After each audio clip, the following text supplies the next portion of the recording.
Bom, então agora vamos aprender a somar vetores. Então, o jeito mais simples de somarmos vetores é o primeiro caso aqui, que é quando os vetores eles têm mesma direção. Quando eles têm mesma direção, galera, é muito simples. Ó.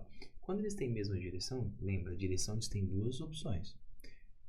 Ou ele vai para a direita ou vai para a esquerda. Então, eles têm dois sentidos. Né? Então, a primeira situação é quando dois vetores têm mesma direção e mesmo sentido, que é o caso do vetor A e B aqui do lado direito. Quando eu for formar o A e o B aqui do lado direito, a primeira coisa que você tem que saber é que uma soma vetorial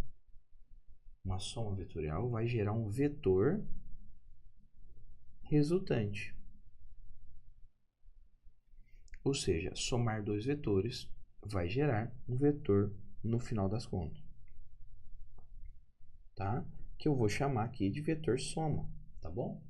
Então aqui, ó, quando eu vou somar A mais B, como eles têm a mesma direção e sentido, vai ser tranquilo. Eu vou somar porque eles estão na mesma direção e sentido. Então a soma aqui, o módulo da soma vai ser 5 mais 8, que vai dar 13. E como que eu vou representar esse vetor 13 aqui? Cara, muito simples.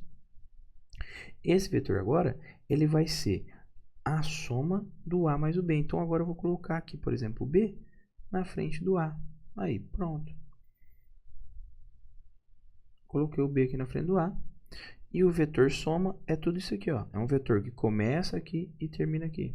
Esse aqui é o meu vetor soma de A mais B. Beleza? Somei os dois, porque eles têm a mesma direção e o mesmo sentido. Tranquilo. Então tá, Bruno. E esse caso aqui, ó, quando eu tenho os dois na mesma direção, mas sentidos opostos. Quando eu vou somar esses dois aqui, quanto que vai dar o resultado? Bom, o resultado aqui não pode ser igual, né? Não pode ser a mesma coisa de fazer quando eu tinha direções, quando eu tinha sentidos iguais, né? Agora eu tenho que ter alguma coisa diferente. Então aqui, se eu falei que para a direita é positivo, vou deixar o 8 positivo, só que eu vou subtrair 3. Por que eu vou subtrair 3? Porque ele tem sentido oposto. Imagina, eu fui 8 para a direita e voltei 3 para trás. Então, no caso, quanto que eu estou em relação ao ponto inicial? 5. Então, a soma vetorial resulta em um vetor soma, um vetor resultante. Ó. Então, eu vou pôr aqui. Voltei para cá. Então, deixa eu só pôr esse cara aqui em cima. Então, como ficou o meu vetor? Meu vetor ficou de 5 para a direita. Ó.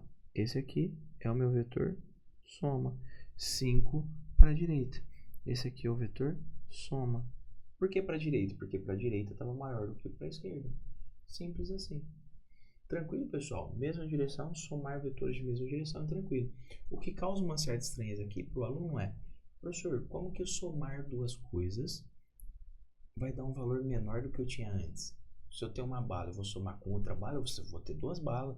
E se eu tenho 10 reais e somar com 20 reais, eu vou ter 30 reais, vou ter mais do que eu tinha antes. E aqui você somou 8 mais 3 e deu 5, é porque eles têm sentidos opostos, isso aqui é uma soma vetorial, então fica atento nisso, beleza? Vamos continuar aí que tem mais casos relevantes para a gente estudar. Vem comigo, estamos acabando.